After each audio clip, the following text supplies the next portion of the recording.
All right.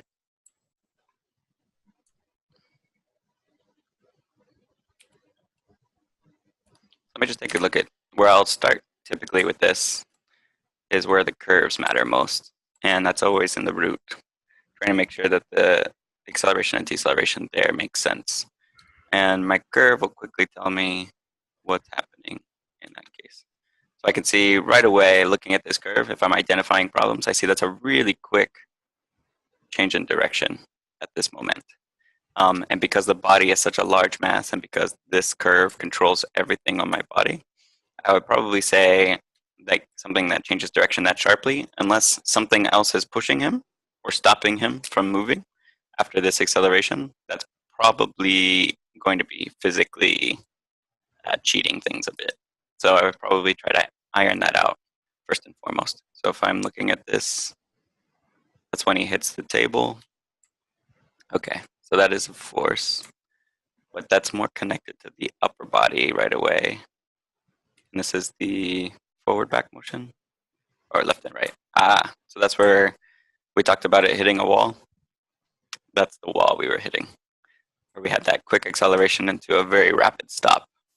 So we can see that in the graph editor itself. That sharp curve there implies that the spacing is ending rapidly from one frame to the next. Like we see there's like a slight ease in on this curve itself, but that's one frame. So it's going from there to there on one frame. So you could almost say that this is linear. Whether that's curved or linear doesn't really matter, but it's just the amount of distance between those two keys. So that's definitely a problem. So what I would try to do here is I'd probably take this curve and I would try to decide where I want that extreme left-right motion to be. So I could just drag this over a little bit. Then I know I'm getting my ease-in frame right there. Or I could have eaten into the time over here to achieve that as well. But I know that's already going to help me with that change in direction.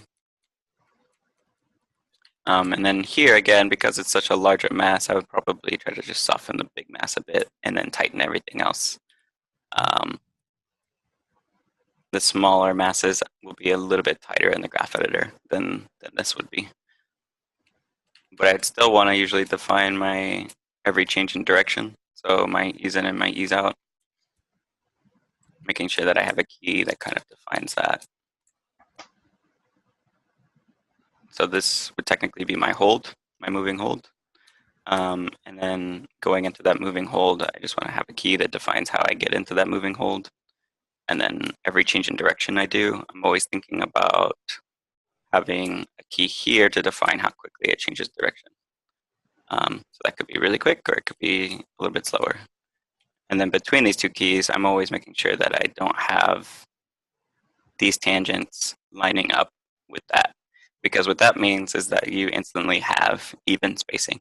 That's what the graph editor is telling me. It's driving on a linear path, which is a constant, even momentum. So I know that I need to change those tangents at least a little bit to make sure that that's not the case.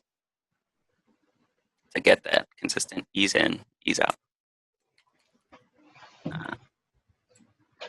And sometimes, if it's difficult for me to see what's happening down here, for a quick diagnosis, it's not unheard of for me to just mute an object with just that one channel. So now I can just see what my left-right motion is doing without worrying about the other ones. And I can see how that left-right momentum changes direction in connection to everything else without everything else messing with my perception of what it's doing. And then I have a button that I use for that.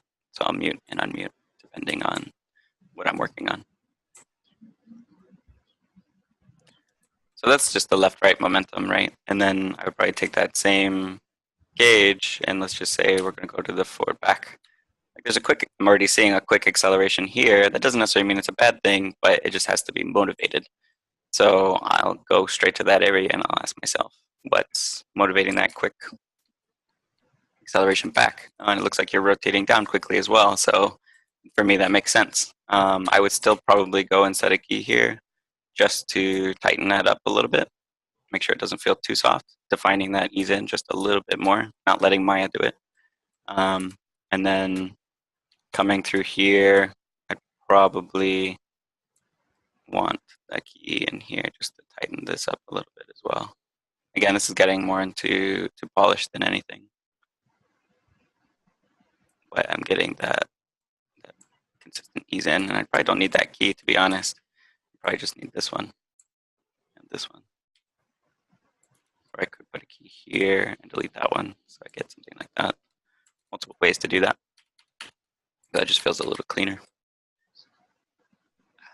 Sorry, my mouse froze.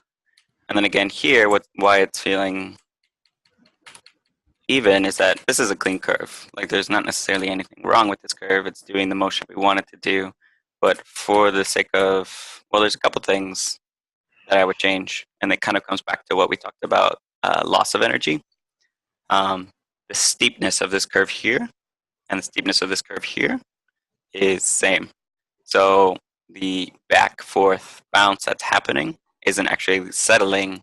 It's maintaining that same speed, action to action. Is that making sense? Yeah. So I always want, either I need to reduce this curve and change the timing of it so that this one is less steep in some way, or maybe I just need to change my final extreme to make sure that there is that loss of energy as he settles into his final position. So that the graph editor is telling me that just by looking at that steepness of that curve. And then again, I would want to come in here and just tighten up some of these ease ins and these ease outs to make sure my spacing isn't getting too even. And I may over tighten it, but I just want to start somewhere. It's a pretty quick settle. I might want to just add more time here. If I had the flexibility to do so, I'd probably add a few more frames in here, just so that when the shot stops, he's not. It really just depends. If he's continuing into another shot that we could just cut into, then it wouldn't be as big a deal. But